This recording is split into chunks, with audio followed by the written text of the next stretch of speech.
Hello guys, welcome to Ugram stories. ప్రతి ఫ్యామిలీలో secrets ఉంటాయి, కానీ కొన్ని సీక్రెట్స్ చాలా భయంకరంగా ఉంటాయి.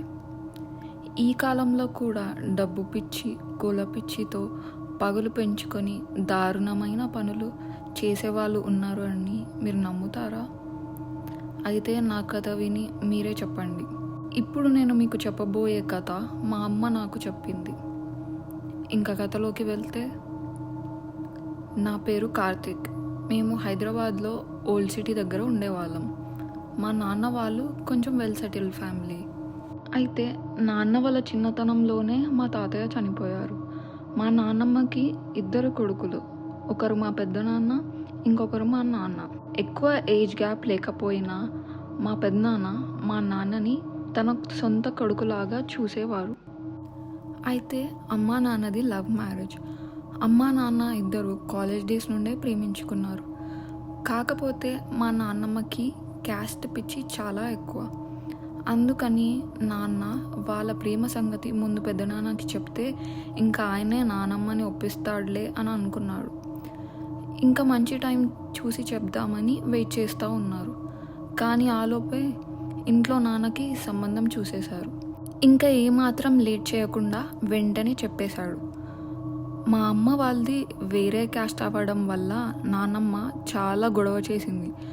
కానీ పెదనాన్న వల్ల ఫైనల్గా పెళ్ళికి ఒప్పుకున్నారు. ఇంకా మొత్తానికి అమ్మ నాన్న వాళ్ళ పెళ్ళి అయితే అయిపోయింది.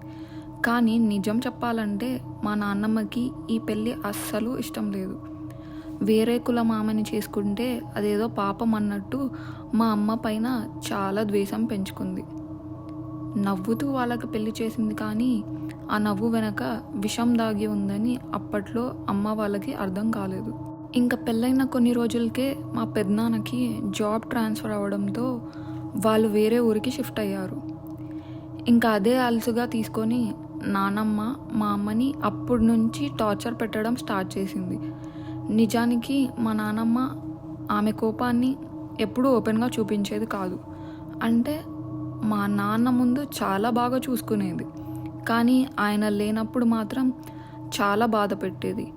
మా నాన్న ఉన్నప్పుడు అమ్మని రెస్ట్ తీసుకోమని ఏ పని చేయనిచ్చేది కాదు, కానీ ఆయన లేనప్పుడు తిండి కూడా తిననివ్వకుండా పని మంచిలాగా రోజంతా పని చేస్తూనే ఉండేది. ఇలా ఒక 1 year అయిపోయాక అమ్మా నాన్నలకి నేను పుట్టాను, కానీ మా పెద్దనాన్న వాళ్ళకి ఇంకా పిల్లలు లేరు. అయితే నేను పుట్టాక మా నాన్నమ్మకి ఆ కోపం ఇంకా ఎక్కువ అయిపోయింది. మా పెద్దనాన్నకి పిల్లలు లేరు కాబట్టి ఈ వంశంకి నేనే వారసుడినని నానమ్మ తట్టుకోలేకపోయింది. నా వల్ల వాళ్ళ వంశ రక్తం అపవిత్రమైందని నా పైన పగ పెంచుకుంది. చిన్నప్పటి నుండి నన్ను ఎప్పుడూ కసిరేది. నాకు అదే అలవాటైపోయింది. అయితే అది నా 13th బర్త్డే.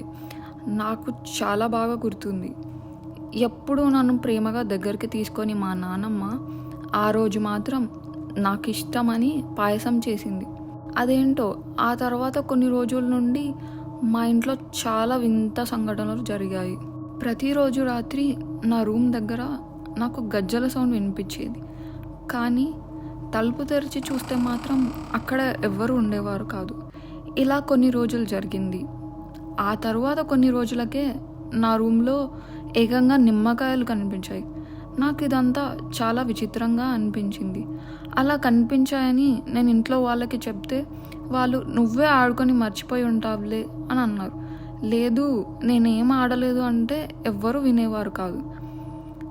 అలా కాదు, రోజు నాకు గజ్జల సౌండ్ కూడా వినిపిస్తుంది అంటే నా మాట ఇంకెవ్వరూ నమ్మలేదు. అలా కొన్ని రోజులకి నాకు ప్రతిరోజు 3:15కి మెలకువ వచ్చేది. ఊపిరి అసలు ఆడేది కాదు. ఎవరో నా మీద కూర్చున్నట్టు అనిపించింది. మాటలు అసలు వచ్చేవే కావు. ఒక్కోసారి నా రూమ్ డోర్ కొంచెం ఓపెన్ అయ్యి ఎవరో తిరుగుతున్నట్టు నీడ కనిపించేది. చాలా భయంగా ఉండేది. ఒక్కోసారి నా రూమ్ డోర్ ఓపెన్ అయ్యి ఎవరో తిరుగుతున్నట్టు నీడ కనిపించేది. చాలా భయంగా ఉండేది. కానీ ఒకరోజు ధైర్యం తెచ్చుకొని ఎవరు తిరుగుతున్నారు అని చూశాను. ఎవరూ కనిపించకపోయేసరికి ఎవరు లేరులే అని నాకు నేనే సర్ది చెప్పుకొని భయంతో అలా నిద్రపోయేవాడిని. అప్పుడే ఒకరోజు నేను బయట ఆడుకుంటుంటే మా బావి దగ్గర నాకు ఒక భయంకరమైన బొమ్మ కనిపించింది. ఆ భయంకరమైన బొమ్మకి నా స్కూల్ యూనిఫామ్ వేసి ఉంది. అది చూసి వెంటనే నేను అమ్మకి తీసుకొచ్చి చూపించాను. ఇంకా ఆ రోజు అమ్మకి అర్థమయ్యింది నేను చెప్పేవన్నీ నిజాలు అని. ఇంకా ఆ రోజు నుంచి నేను ఏం చెప్పినా అమ్మ నమ్మేది. ఇలా జరిగిన ఒక 2-3 రోజుల తర్వాత నేను స్కూల్ నుండి ఇంటికి వచ్చి జుట్టు దువ్వుకుంటూ అద్దంలోకి చూశాను. నా వెనక ఒక నీడ గోడ మీద చాలా పొడవుగా కనిపించింది. అది నా నీడ అయితే కాదు. ఎవరా అని వెనక్కి తిరిగి చూస్తే అక్కడ ఇంకెవ్వరూ లేరు. ఆ మరుసటి రోజే నేను పొద్దున నిద్ర లేచి చూడగానే నా దిండు మీద జుట్టు గుత్తలు గుత్తలుగా ఊడిపోయి ఉంది. అసలు ఏం జరుగుతుందో అమ్మకు కూడా అర్థం కాలేదు. నాన్నకి చెప్తే ఆయన ఇవేవి పట్టించుకోలేదు.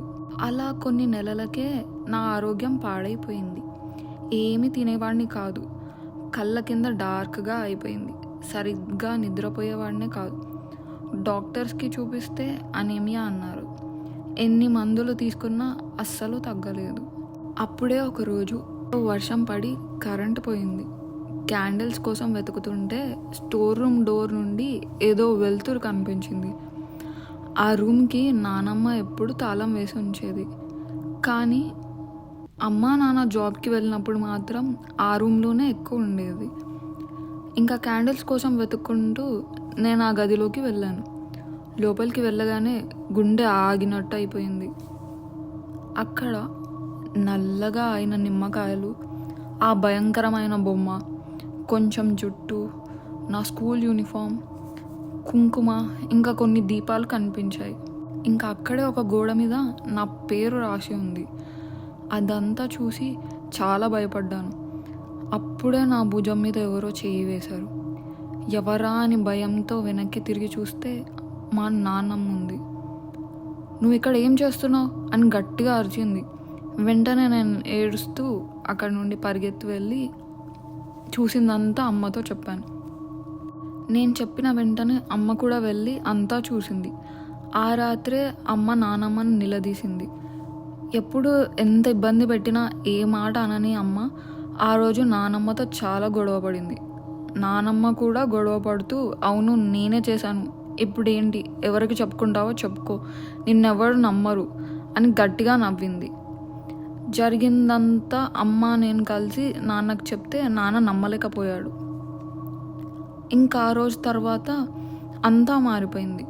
నా పరిస్థితి ఇంకా దారుణంగా అయిపోయింది. కాళ్ళకి సంకలు వేసి ఎవరో లాగుతున్నట్టు ఉలిక్కిపడి లేచేవాడిని. లేచి చూస్తే ఏమీ ఉండేది కాదు. ఒక్కోసారి గట్టిగా కేకలు వేస్తూ నా గోర్లతో నా శరీరం పైన రక్తం వచ్చేలాగా గీరుకునేవాడిని. ఇలా ఎందుకు జరుగుతుందని ఎవ్వరికీ అర్థమయ్యేది కాదు. ఇదంతా మా అమ్మమ్మ వాళ్ళకి చెప్తే ఇంకా వాళ్ళు వచ్చి నన్ను అమ్మా నాన్నని ఒక ఫకీర్ దగ్గరికి తీసుకువెళ్ళారు. ఇంకా ఫకీర్ దగ్గరికి వెళ్ళాక ఫకీర్ నన్ను పరిశీలించి ఈ అబ్బాయికి ఆత్మబంధనం అయింది, రక్త సంబంధికులే చేశారు అని కళ్ళు మూసుకోమని చెప్పి ఏవో మంత్రాలు చదివాడు. నీకు ఇప్పుడు ఎవరు కనిపిస్తున్నారు అంటే నేను మా నాన్నమ్మ కనిపిస్తుంది అని చెప్పాను. మా నాన్న అస్సలు నమ్మలేదు. ఆయన చేతుల్లో అంజనా వేసి చూపిస్తే అప్పుడు నమ్మాడు. మీరు ఇప్పుడు కనుక తొందరపడకపోతే ఇతను చనిపోతాడు అని చెప్పారు. ఇంకా మా అమ్మ కంగారు పడుతూ ఏం చేయాలో మీరే చెప్పండి అని ఫకీర్ని చాలా బ్రతిమలాడింది. అప్పుడు ఫకీర్ దీన్ని తప్పించాలంటే 41 రోజుల శుద్ధి చేయాలి, దానికి ఈ అబ్బాయి 41 రోజులు దర్గాలోనే ఉండాలి, అంతవరకు ఆయన వాళ్ళ నానమ్మని కలవద్దు అని చెప్పారు. ఇదంతా మా నాన్న బాధపడుతూ పెద్దనాన్నకి చెప్పాడు. ఎందుకు ఇలా చేశావు అని పెద్దనాన్న నానమ్మని ప్రశ్నిస్తే, ఏదో కులంలో పుట్టిన దాని కొడుకు వీడిని నా వారసుడిలాగా ఎలా ఒప్పుకుంటా, వీడు పుట్టడం వల్ల ఈ వంశం కలుషితం అయిపోయింది, నా వంశం ఇక్కడితో అంతమైనా సరే కానీ వీడు మాత్రం బతికి ఉండొద్దు అని పిచ్చిగా మాట్లాడింది.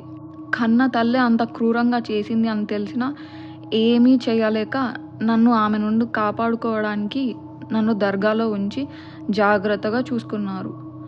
ఆ 40 రోజులు నాకు దర్గాలో రోజు రాత్రి ఏవో గుసగుసలు, ఎవరో నడుస్తున్నట్టు, గజ్జల సౌండ్స్ వినిపించేవి.